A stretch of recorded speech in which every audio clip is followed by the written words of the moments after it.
Hello dear students. Today we will be discussing the topic moving an instrument. In one of the previous classes we had already discussed regarding how the deflection torque is being produced. So in that topic we had seen how deflection torque is produced when we have a case of a coil and an iron piece. So we are now coming into an instrument form where you are having a coil which is magnetized. So basically you are having an electromagnet, and with, under the influence of this electromagnet you have an iron piece or an iron vein which is able to move. So we are trying to discuss such kind of an instrument here. So this instrument, which is moving and in nature, can be used to measure both AC as well as DC voltages and currents. So this particular instrument can be classified into attraction type and repulsion type based on the type of construction as well as the operation. Basically the system consists of a movable part, which has an end piece or an end vein, and which is connected to the shaft and pivoted uh, with the help of jewel bearings. And once the magnetic field is produced by the current that is being measured, the iron piece or the iron vein will be moving under the influence of that field. So the current causes the iron piece to move, and you have a pointer attached to the moving system which is moving over a graduated scale. So hence you can read the current that is being flowing through the particular meter. Now the moving element is a small iron piece or soft iron, and it can be in the form of a vein or a rod. Now the coil that is used to produce magnetic field is carries the current which is being measured, and once the coil is magnetized, the magnetic field will be interacting with the iron piece or the iron vein to produce the force. The control torque is produced with the help of a spring or gravity. Unlike in the case of PMMC instruments, here the spring doesn't carry the current, it is simply used to provide the control torque. Now the damping torque can be provided with the help of air friction damping, where you have air chambers provided and a moving vane will be attached to the instrument spindle, which provides the necessary damping torque. Once the deflection force is produced, the aluminum pointer is provided which moves over the graduated scale and we can measure the reading. Now this is the first type of moving an instrument, which is the attraction type. So in attraction type of moving an instrument we have the coil. Okay, we have this coil which is wound in circular fashion, which carries the current which is to be measured.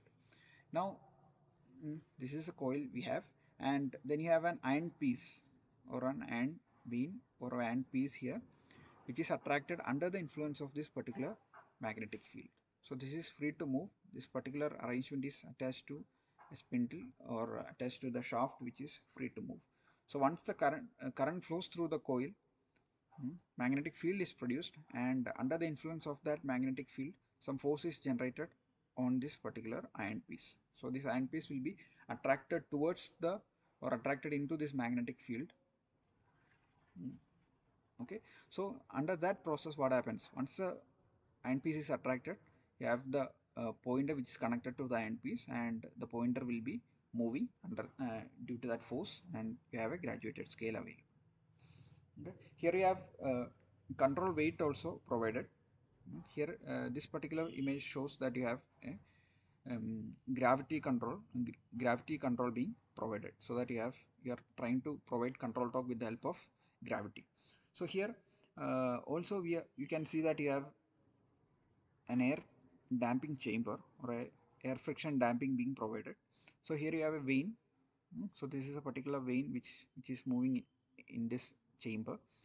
So this provides the damping torque. Okay. Then you have a second type of moving iron instrument, which is repulsion type or repulsion nature. So here what how it works is that this is a coil which carries the current, which measures the current being flowing through the particular circuit. Now once the current is flowing through this coil, you'll have a magnetic field produced. So your magnetic field will be, suppose it is in this nature. Your flux lines are in this manner. Okay, suppose the flux lines are produced in this manner. So you can see that you have two iron veins here. Okay, you have one iron piece here. This is one iron piece, and this is the second iron piece. You have two iron veins or two iron pieces here. One of this vein is connected or fixed to this particular section, and the other one is movable or which is connected to the shaft. Now what happens is that once these two veins are under the influence of this magnetic field, similar nature of uh, polarities will be generated in this vein. For example, so you have two veins like this. So under the influence of the magnetic field, a similar kind of magnetic field, you will have, suppose, polarities in this fashion. So your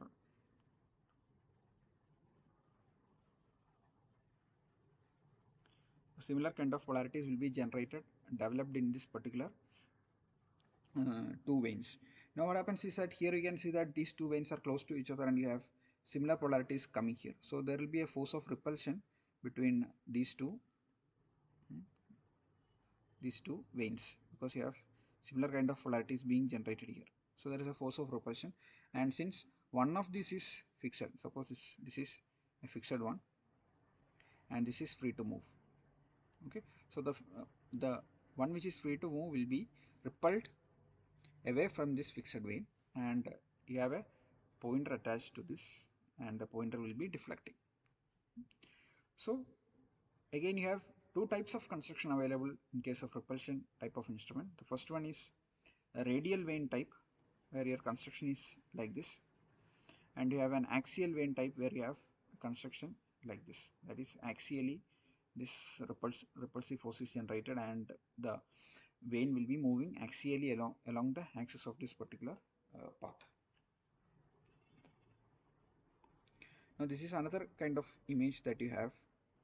You have fixed vane and a moving vane. So here you'll have forces or polarities generated like this. Suppose this is north, this also will be north, this will be south, here also it will be south.